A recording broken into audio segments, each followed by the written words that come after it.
Welcome back to Old School Sports and our Out of the Park Baseball 24 playthrough of our expansion Buffalo Wings. Our first season in Buffalo is going okay. You can see we've got a 38 and 46 record, 13 and a half behind in the division, fifth in the 8-team NL East. So in terms of where we are in the standings, probably has gone a little better than expected. Our goal when we started this season was just to avoid 100 losses. Certainly right now we are on target to do that, but we are 2-8 over our last 10, playing some of our worst baseball of the season over the last few weeks, unfortunately, at this point. We did just complete the first-year player draft and appreciate all of the comments over our last couple episodes suggesting which direction I should go with the number one overall pick, and then kind of giving me your thoughts following our previous episode as far as what decisions we made that you either agree with or don't agree with. But when we're not going to obviously know how to grade this draft for probably a decade, given how long it's going to take these players to develop and potentially make the major leagues. But I am pretty happy with Seifu, a college player, 22 years old, out of Fordham, that we picked number one overall. And I was trying to figure out a comparable player to this kind of batting profile. If he fully develops with that contact and gap power off the charts, not a ton of home run power, kind of mediocre eye in terms of drawing walks, but still someone who's going to be incredibly hard to strike out, that also has really good speed.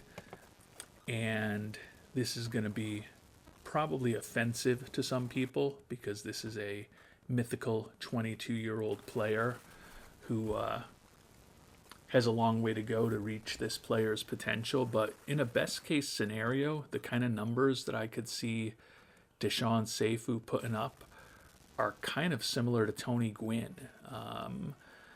He should hit for an excellent batting average. He honestly could, with that gap power and speed combination, probably have more doubles and triples than Gwynn ever did. And similar to Tony Gwynn, he potentially will not strike out very much at all, but also isn't going to necessarily draw an inordinate number of walks, and not going to hit a ton of homers. And obviously I understand that Seifu is likely to be an infielder for us rather than an outfielder, so I'm not saying it's a perfect analogy. Going back deeper in the history of baseball with this type of batting profile, and again, this is if this batting profile develops all the way to what we think his potential is right now, which is clearly not certain. But a couple of other guys in the history of baseball that I think Seifu could put up similar-ish numbers to would be a couple other Hall of Famers. Long ago, second baseman Charlie Gehringer and Frankie, the Fordham Flash Frisch. So it would be kind of interesting if Seifu, I guess here in mythical 2026, roughly a century-ish after Frankie Frisch was at his prime, could become the closest thing to him that we've had over the century or so since he was playing. So let me know if you think those thoughts are completely off base, or if there's another player who you think this profile could potentially resemble. But those were a few, again, in a best case scenario, comparing Seifu to three Hall of Famers that I think he could put up similar numbers to over the course of his career. Obviously, that's a extremely high bar. Depends on him developing as much as possible, but that's the fun of playing this game. We'll see if Seifu follows those three with a Hall of Fame career, whether Seifu flames out and never even makes it to the majors, or the most likely scenario, he ends up somewhere in between.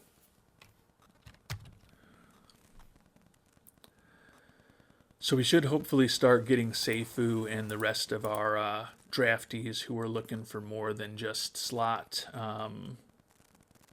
signed over the coming weeks. One change I am going to make is that I am going to push the amateur draft up a couple of weeks to probably around the 20th of June or so. I don't love the draft being in mid July simply because the FCL and the DSL, as you can see, the draft was literally today, and the FCL has already played 27 games, so has our DSL team. And these are teams that only play, I think, 54, 56, somewhere in the mid 50s games in a season. So your prospects are really missing. The prospects that you just drafted in the Major League draft are really missing close to a full season, or close to half of the season. And if it takes a little while to sign somebody, they can literally just get that initial action for a couple of weeks before the end of the season comes, and you've got to sit around and wait till next year. So I'm going to move up the draft a little bit just to hopefully give a little bit more of our opportunity for our draftees to get another couple weeks of action with our coaching staff, and obviously the same thing will apply to all of the rest of the teams in the league.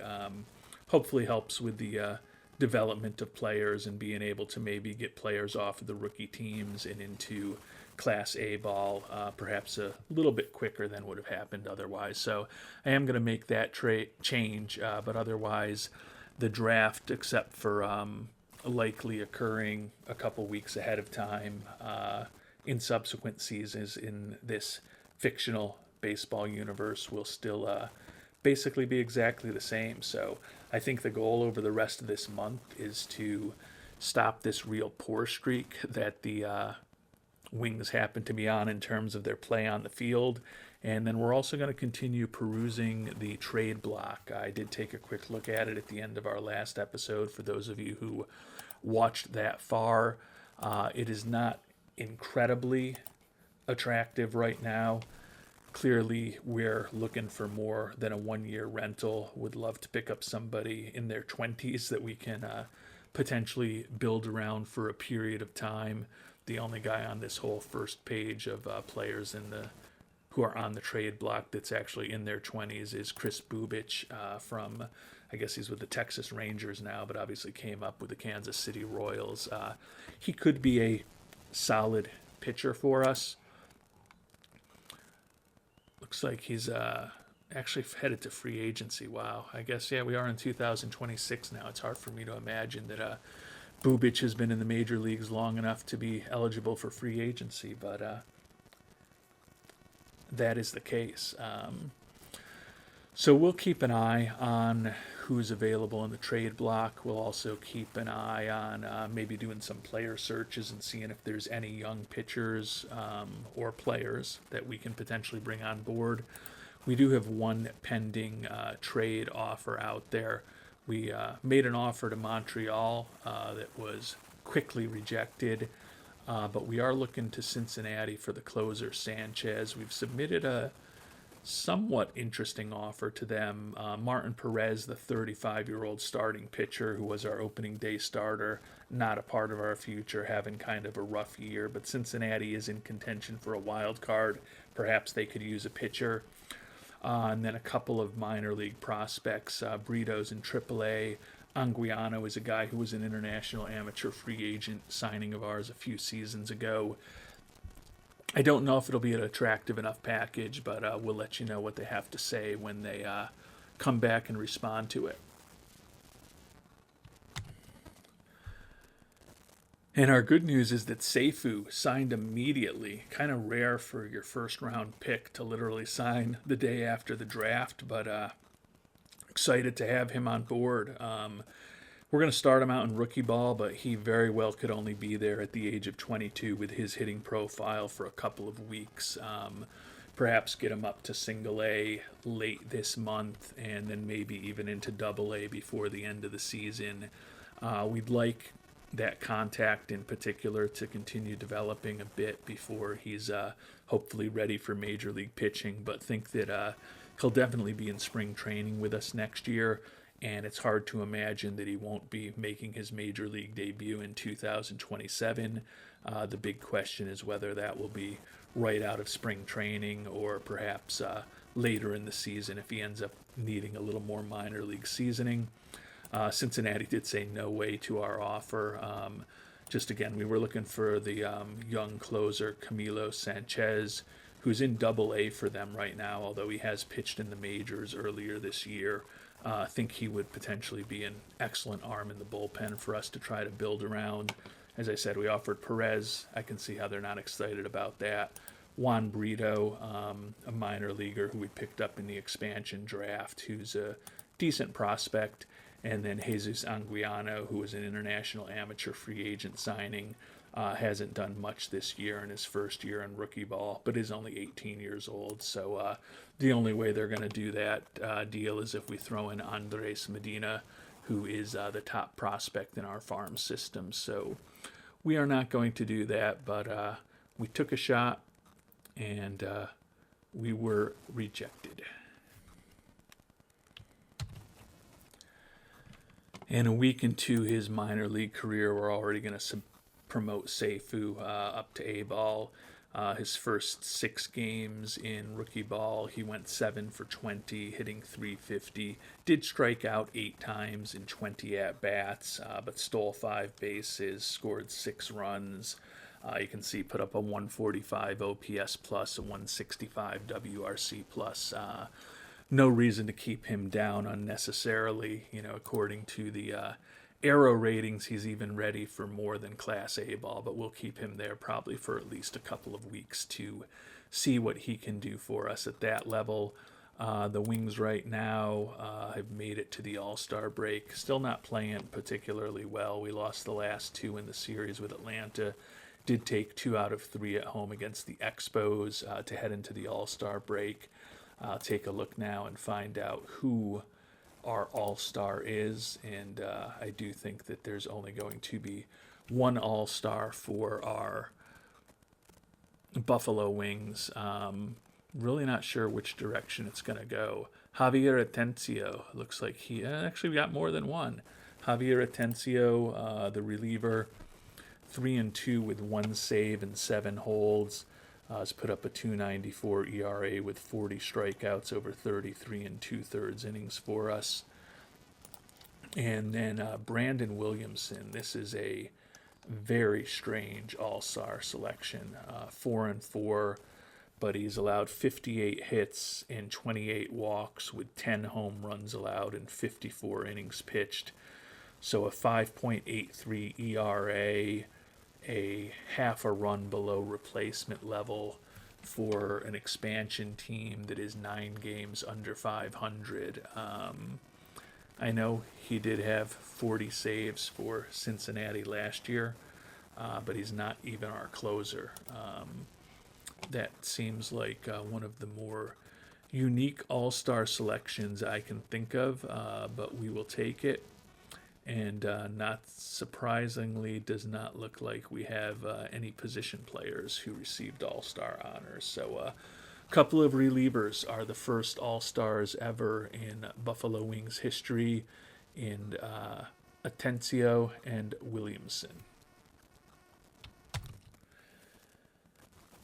And here on July 20th, the team continues to struggle. The record is 41-52. You can see we've dropped to 6th in the division, and we're only a game and a half out of the basement at this point, ahead of just Montreal and Philadelphia. Looking at the National League leaderboard, no Wings, not surprisingly, on the leaderboards at all, except for Tommy Edmonds' hit streak from earlier in the season. One piece of good news, we have gotten all of our draftee signs, and that does include our 6th round selection, who was an impossible to sign player. We made an offer to Edgar Ojeda of over $15 million, and we had the money this year, so I think it was well spent. You can see he's off to a pretty solid start in rookie ball, 4 for his first 12, hitting .333. Obviously not expecting him to be in the majors anytime soon, just turned 18 years old. But for a 6th round pick, and given the fact that because our player payroll is so low. We've just got money to throw at people. Was glad that we were able to sign the impossible to sign player, and we'll see what he develops into over the next several seasons. And the month of July has remained pretty rough for the Wings. Coming out of the All-Star break, we lost 3 out of 4 to the Mets. Then we were swept in a 3-game series in Pittsburgh. The only positive news is that we did take 2 out of 3 at our fellow expansion team, Nashville. Won the first 2 games in shutouts before losing the final game of the series by 1 run, 4-3. Got 3 more on the road at Detroit before finishing up the month at home against San Francisco. But certainly a pretty rough scheduling quirk with a 13-game road trip over 2 weeks for the Wings coming out of the All-Star break. Definitely made it a little tricky for us to snap this funk that we've been in. You can see the winning percentage down to .434, in 6th place now, 14 games behind, and we're only a game out of the cellar at this point, ahead of the Marlins and the Expos now, as the Phillies have snuck ahead of us in the standings. And you can see there's definitely a clear stratification here in the NL East. The Nationals, Braves, Pirates, and Mets all separated for first by 4.5 games. And then the Phillies, Wings, Marlins, and Expos separated by just 2 games for the worst record in the division.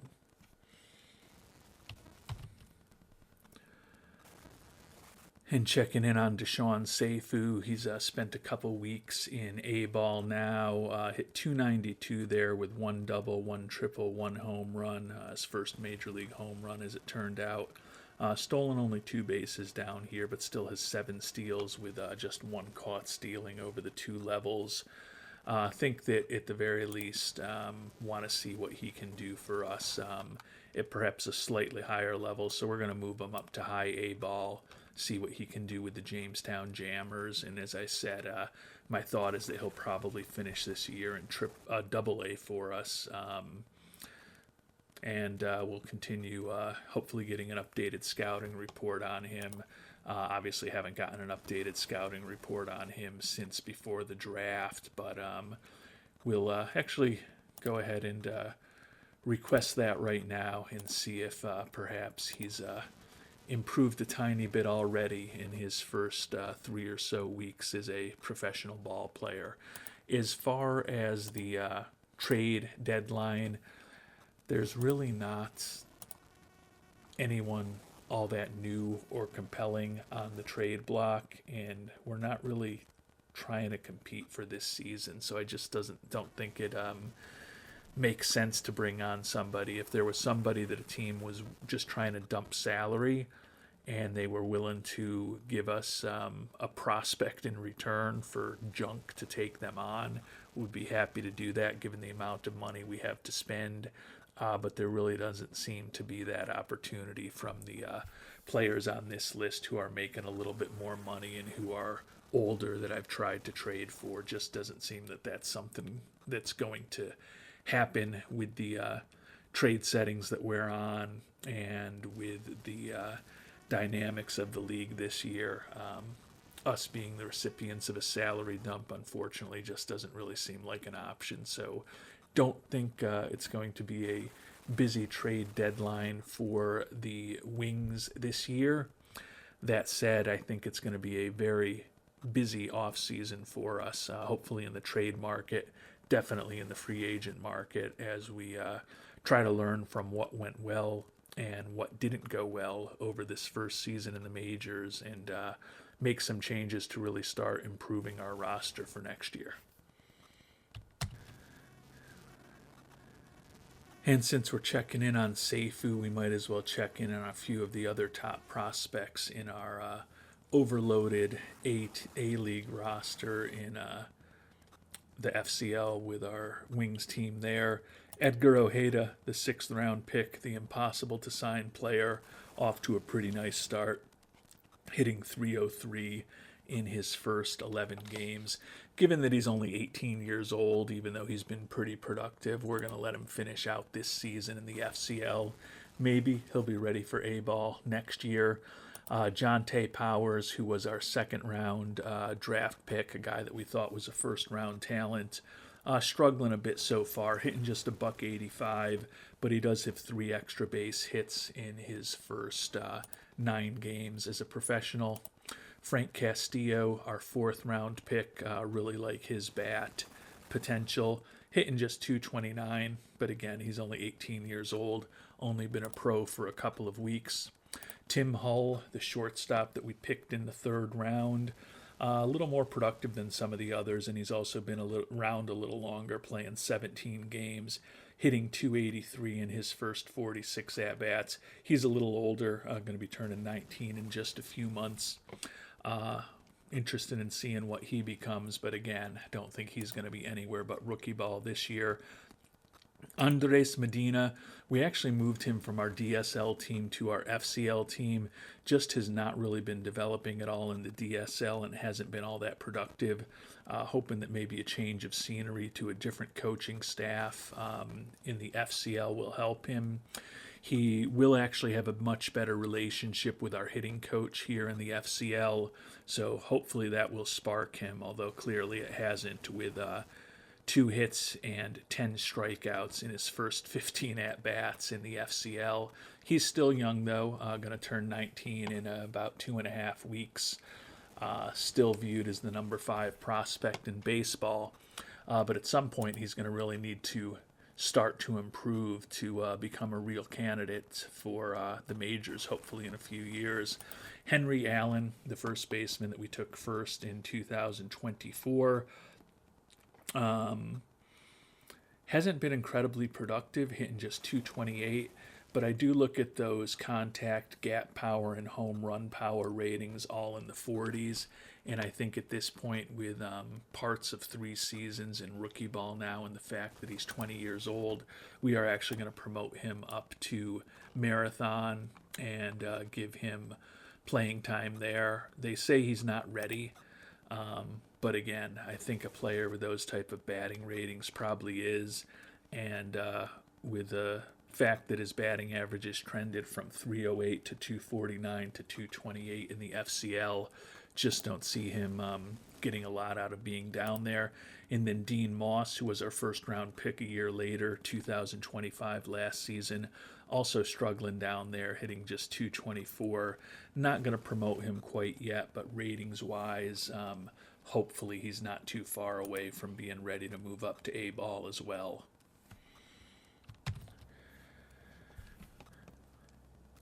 And although I didn't think we were going to make any trades because there wasn't really anyone interesting available at the trade deadline, we've gotten an offer that I think it's an offer we can't refuse. The Mets are looking for minor league left fielder Taylor Ward, guy we signed to a minor league free agent contract. He's going to be turning 33 years old this offseason. He's spent the last season and a half in AAA for us.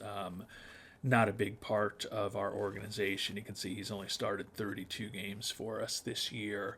They're apparently looking for a little bit of help and a good personality in their clubhouse and some organizational depth as they try to get to the playoffs.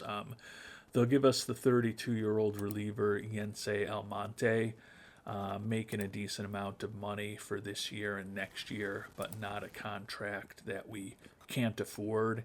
And he's put up a 3.14 ERA for the Mets this year. I think he would be a upgrade for the back end of our bullpen. Don't love having to pay that much for him. They'll also give us 23-year-old reliever Darlin Saladin. Not really a big-time prospect, but still a guy with some potential. But most interestingly, they'll give us 19-year-old second baseman Ryan Mitchell. This is a guy who was a first-round draft pick of theirs back just a year ago in 2025. Certainly doesn't have the profile you'd hope for your first-round pick to have just a year after being drafted, and you can see he hit a buck 81 last year on rookie ball, hitting just 250 there this year. But he's a 19-year-old. If our coaching staff is maybe able to coax a little more out of him than we think he really has right now, could be a interesting utility infielder for us down the line. So at the very least, I think we're getting a little bit younger. I may respond to it by seeing if they'll keep a little bit of the money on Almonte's contract. Don't know if they'll go for that or not. And I'll also take out Saladin to make it a little more beneficial to them, perhaps. Maybe I should just go ahead and do it, though, because our scout thinks he likes this trade a lot. I don't really want to be paying all that money to Almonte, and Mitchell's not like such a great prospect that I feel like we have to get him. So I'm gonna not accept it. I'm gonna go back to them and say, yeah, we'll take Almonte if you keep 30% of his money. If he was just under contract this year, who cares? But next season, who knows what our financial situation is going to look like, and I don't want to be spending any money unnecessarily that we don't need to be.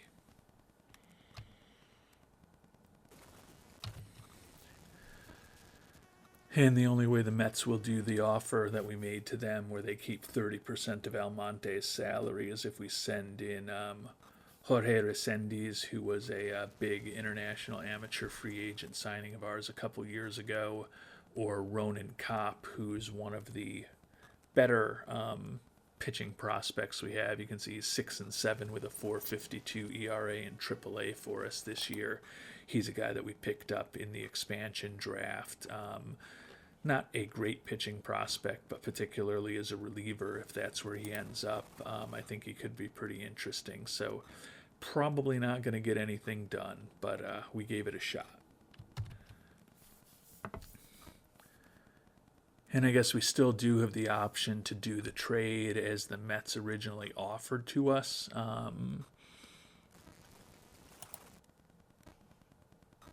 I like the idea of getting another decent minor league player. Again, the way he's performed and the way his potential profile looks, he probably shouldn't have been a first round pick last year, but it's still another young body who could maybe turn into something with good coaching. And I think Almonte will be an upgrade for the back end of our bullpen if we get into a situation where we can't be affording the $3.5 million for him next year. It's not a contract that's not untradeable from my perspective. So we're actually going to go ahead and complete that trade with the Mets, and we actually have had a little action here at the trade deadline in 2026. And as we try to figure out how we're going to get a roster spot on the major league team for Yency Almonte, probably a good time to check in on Tanner Houck. He's been brutal for us this year, 1-8 with a 7.31 ERA. We picked him up in the Rule 5 draft from the Mets. When I look at his ratings, he should not be a guy who's 1-8 with a 7.31 ERA, that's for sure. But continues to get hit hard, giving up 16 homers in 64 innings. Just not working with him. Jay Bird brought up the question, not really the question, but the comment in a comment to our last episode that perhaps he's just getting crushed by left-handed pitching or left-handed batting. And I think that's a fair assessment, because he's allowing a 3.44 batting average and a 6.62 ERA with 8 homers in 35 1/3 innings against left-handed pitching.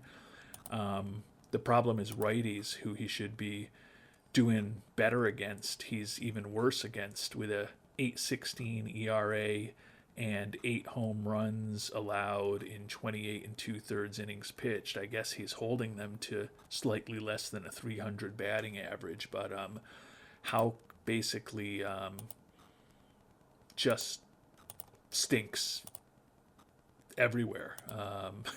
There's no way to put it. The guy's 1-8 with a 7.31 ERA, a 173 WHIP. He's been a win below replacement level. There's certainly a thought to send him back to the Mets. But as I said, when I look at his profile, he should not be this bad. But I don't know that I want to be committed to 1.4 million with him next year. If he still had an option year and I could get him into the minors next season after keeping him on the team this whole year, I would think about it. But perhaps his sidearm tendencies just don't work well in our park in Buffalo for whatever reason. I don't know what the reason is, but I don't really care what the reason is. Just hasn't been good.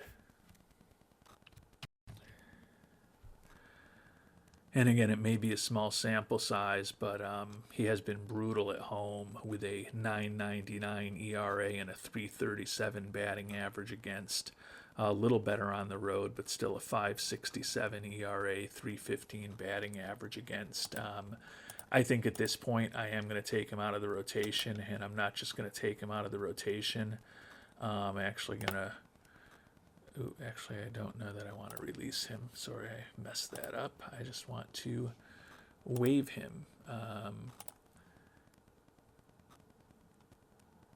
I guess we've held him enough that we don't have to necessarily send him back to the Mets. So yeah, we'll waive.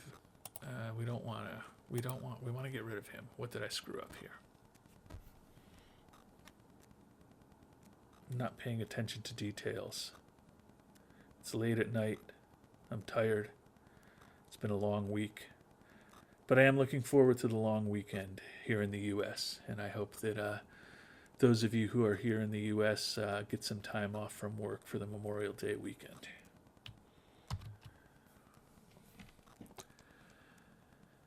And I am hoping one of you who's still watching, and if you are still watching, I thank you for that, can explain what's going on here to me. Because he's a Rule 5 pick. So my thought was if I just released him, he would go back to the Mets. But when I try to release him, I basically got to pay the entire balance of his contract, which I don't mind paying now. But then even if I try to waive and DFA him, it just says he's got to be on the active roster or the IL the entire season. Struggling with why I don't have the opportunity to just return him to the Mets at this point. I'm sure I'm missing some esoteric rule, but I can't think of what it might be other than I guess maybe if a player spends 90 days on the MLB roster, do they then become our responsibility? I'm thinking maybe that's the answer, and it's kind of too late to send him back to the Mets.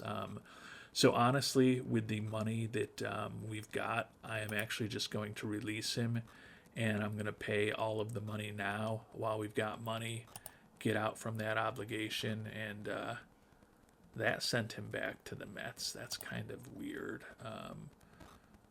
So it cost us a lot of money to send him back to the Mets. I guess maybe after 90 games, the contract is ours or something. Regardless, he's gone. If somebody knows the answer, let me know. But we've got a change with Almonte coming, and we've got an opening spot in our rotation now. Can see Sean Sullivan, the rookie, has definitely been the highlight of our pitching staff this year. 7-6 with that 3.17 ERA. We'll see who else Goldberg wants to add. Not Goldberg, our bench coach Martinez wants to add. He wants to give Bryce Miller a chance. I don't mind that. I believe the last time we were talking through this, though, that I think that I had been promising Mike Burrows the chance, and he has had a really nice year for us. Misael Tamares has been respectable for us as a starter. I really kind of thought of him more as a reliever. I may actually move Burrows into the 5 spot and then let Miller take over for Tamares, move him into the bullpen. Just mix things up a little bit. We're 43 and 60. We're obviously really struggling here in the month of July. Might as well see what a few other guys can do in the starting rotation over the final couple of months of the season. We're obviously not really competing for anything, just trying to figure out which, if any, of these players are going to be back with us next year. So might as well give as many people an opportunity as possible to start some games for us.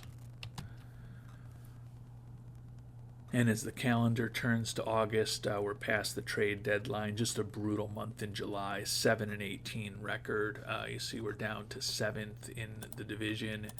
Taking a look at the standings at this point, we're only a game out of the cellar now, ahead of only the Expos. And we've even kind of fallen a bit behind our rivals, the Stars, even though we took 2 out of 3 against them. They're a game ahead of us in the standings at this point. 2-8 over our last 10, which seems to be a common theme when we check in. We lost 5 in a row to finish off the month of July. You can see, although we are 5th in the NL in batting, we are in the bottom third of the league in most offensive categories. Still only 12th in steals, although we are a good base running team. And the pitching is bad. We are in the bottom third of the league and bottom of third of the league in almost every pitching category, or actually, to be accurate, we're in the bottom third of the league in every pitching category except for strikeouts, where we're 9th.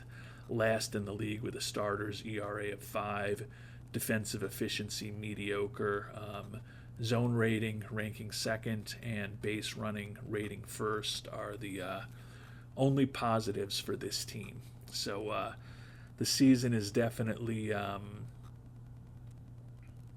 getting a little loose on us in that .417 winning percentage. As I'm talking to you, I am going to take out the calculator on my phone and see what a .417 winning percentage over 162 games means. Okay, that still gets you to 67, 68 wins. So we are still shockingly on target if we can play at that .417 pace to avoid a 100-loss season, which was our goal. But clearly we're going to need to play materially better than we did in the month of July over the last couple months of the season to avoid losing 100 games this year.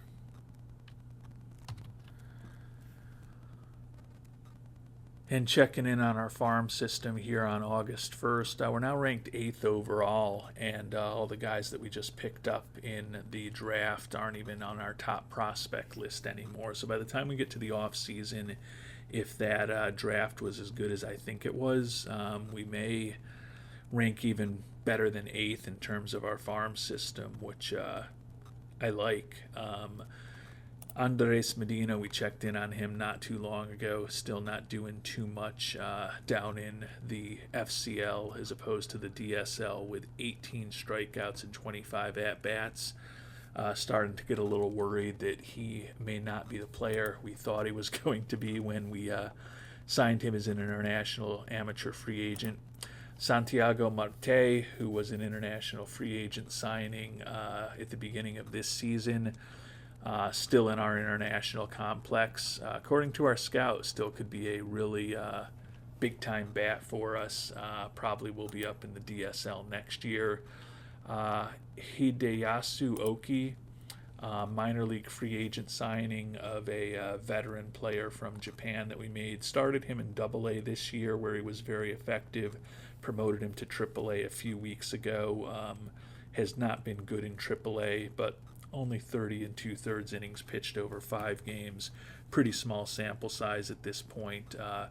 Does certainly look like he has a profile that he could be contributing as a back end of the rotation guy for us at the major league level next year. Jorge Resendiz is a international free agent signing from 2025. still struggling in rookie ball DSL for us. And then Samuel Basalo, you may remember him. He's a guy that we picked in the expansion draft. Thought he was potentially some organizational depth at catcher.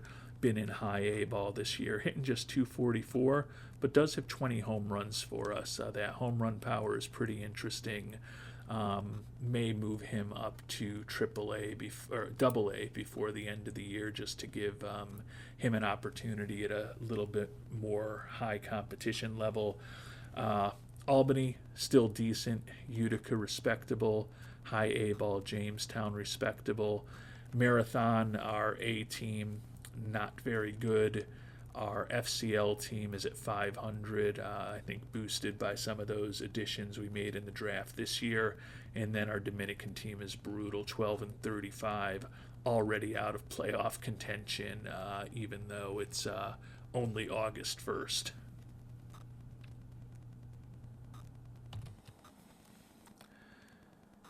And before we finish up the episode, we'll just check in on some of our top offensive players. And fortunately, some of the more important offensive players on our team are having decent seasons. We've got 4 guys with WAR over 2, led by Jordan Westberg, a player that we picked in the expansion draft.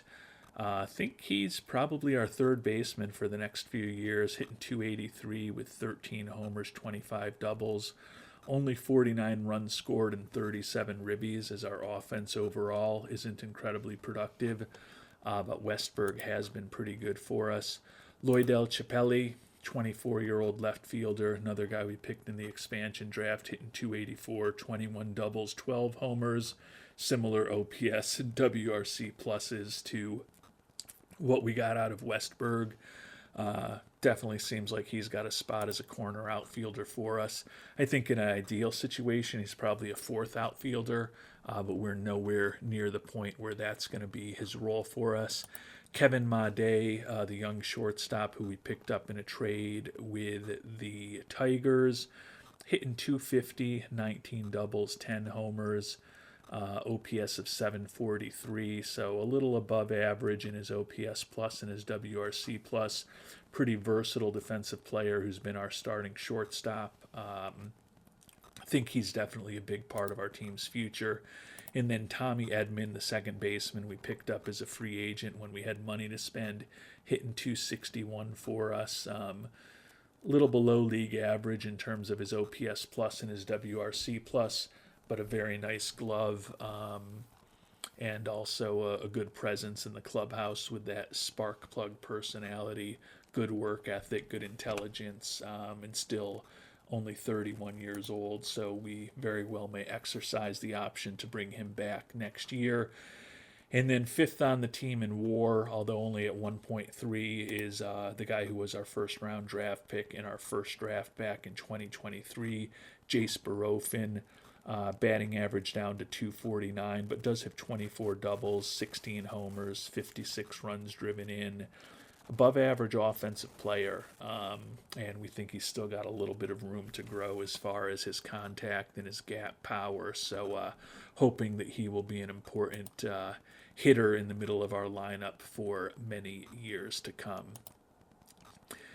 And with that, we are past the trade deadline. We are at the beginning of August. Our hope is that August is going to be a much more successful month on the field in terms of our performance for Buffalo than the month of July was. Then obviously we'll be expanding the rosters in September. And our goal, as we've talked about, is to see if this team can avoid 100 losses. If we keep playing at the pace we've played this entire season, we will. But if we play at the pace that we played in the month of July, we're going to end up with much more than 100 losses. So hopefully that scenario will not materialize. We'll find out in our next episode how this team finishes up its inaugural season here in 2026. Until then, thanks so much for watching, and hope you have a great day.